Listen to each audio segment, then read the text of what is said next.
Doctor ortho, अब दर्द भी घुटने टेकेगा। भाटी के गढ़ में हनुमान बेनीवाल ने सुनाया पेशाब वाला किस्सा। नमस्कार, मैं हूं अभिषेक सैनी और आप देख रहे हैं चैनल 4 न्यूज राजस्थान। राजस्थान की राजनीति के एंग्री यंगमैन और आरएलपी सुप्रीमो हनुमान बेनीवाल जब अपने चिर परिचित अंदाज में रविंद्र सिंह भाटी के गढ़ शिव विधानसभा पहुंचे तो माहौल में गर्मी सूरज की तपिश से ज्यादा राजनीतिक बयानबाजी की वजह से थी। शिव, जो फिलहाल निर्दलीय विधायक रविंद्र सिंह भाटी का अभेद किला माना जाता है, वहां बेनीवाल ने बिना नाम लिए एक ऐसा शब्द बांध छोड़ा कि सियासी गलियारों में सन्नाटा पसर गया। हनुमान बेनीवाल का यह अंदाज नया नहीं है, लेकिन इस बार उनका तंज इतना नुकीला था कि वो सीधे सोशल मीडिया पर ट्रेंड करने लगा।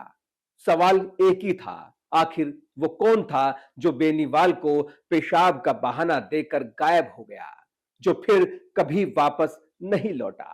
बेनीवाल ने 2023 के विधानसभा चुनाव की टिकट वितरण का वो किस्सा सुनाया जिसे सुनकर सभा में मौजूद लोग पहले तो सन्न रह गए और फिर मंद मंद मुस्कुराने लगे। बेनीवाल ने व्यंग्यात्मक लहजे में कहा, आप लोग कहते हैं कि शिव में टिकट गलत दे दिया गया, जबकि मैं तो सही उम्मीदवार देख रहा था। एक निर्दलीय उम्मीदवार मेरे पास आया था। मैंने उससे कहा कि भाई पार्टी ज्वाइन कर लो। उसने जवाब दिया, भाई साहब बस 5 मिनट में पेशाब करके आता हूं। लेकिन वो वापस नहीं आया। ये किस्सा सुनाते हुए बेनीवाल के चेहरे पर वो शरारती मुस्कान थी जो अक्सर विपक्षी खेमे में खलबली मचा देती है। राजनीतिक गलियारों में अब इस अदृश्य उम्मीदवार की तलाश तेज हो गई है। शिव विधानसभा चुनाव 2023 में मुख्य रूप से 3 निर्दलीय चेहरे थे। भाजपा से बागी हुए रविंद्र सिंह भाटी, कांग्रेस से बागी हुए फतेह खान और तीसरे प्रत्याशी भूरा राम। कुछ लोग चुटकी ले रहे हैं, आखिर वो बायो ब्रेक इतना लंबा किसका था? वो सीधा विधानसभा की दहलीज पर ही जाकर खत्म हुआ। इशारा साफ तौर पर रविंद्र सिंह भाटी की तरफ माना जा रहा है, क्योंकि उस दौर में भाटी और आरएलपी के गठबंधन की खबरें अखबारों की सुर्खियां बनी हुई थी।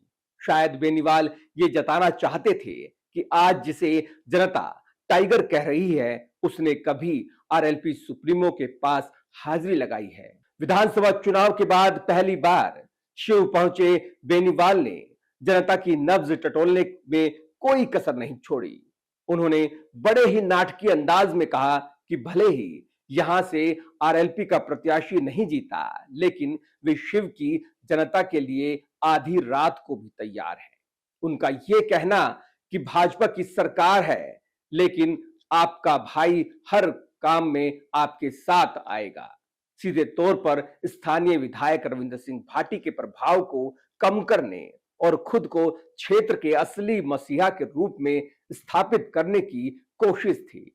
बेनीवाल ने आत्मविश्वास के साथ दावा किया कि उनके इस दौरे के बाद क्षेत्र की राजनीति में कल से ही बड़े बदलाव के संकेत देखने को मिलेंगे। अब यह बदलाव क्या होगा, यह तो आने वाला वक्त बताएगा, लेकिन बेनीवाल ने अपनी मौजूदगी दर्ज कराकर भाटी के गढ़ में दरार डालने की कोशिश जरूर की है। बेनीवाल सिर्फ अपने विरोधियों पर ही नहीं बरसे, बल्कि उन्होंने भाजपा प्रदेश प्रभारी राधा मोहन दास अग्रवाल को भी आड़े हाथों लिया।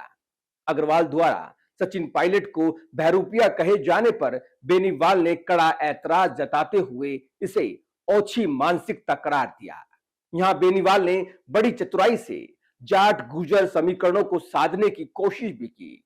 उन्होंने चेतावनी दी कि पायलट जैसा जन नेता के खिलाफ ऐसे अभद्र भाषा लोकतंत्र के लिए घातक है और राजस्थान का युवा इसका करारा जवाब देगा। कुल मिलाकर हनुमान बेनीवाल का शिव दौरा किसी मसालेदार फिल्म के ट्रेलर जैसा रहा। इसमें सस्पेंस था, कॉमेडी थी और भरपूर एक्शन भी था। अब देखना यह है कि शिव की जनता इस ट्रेलर को कितनी गंभीरता से लेती है और बेनीवाल का यह तंज रविंद्र सिंह भाटी की लोकप्रियता पर क्या असर डालता है। पर एक बात तो साफ है, राजस्थान की राजनीति में पेशाब के बहाने गायब होने वाला यह किस्सा सालों साल तक याद रखा जाएगा। डॉक्टर ऑर्थो, अब दर्द भी घुटने टेकेगा।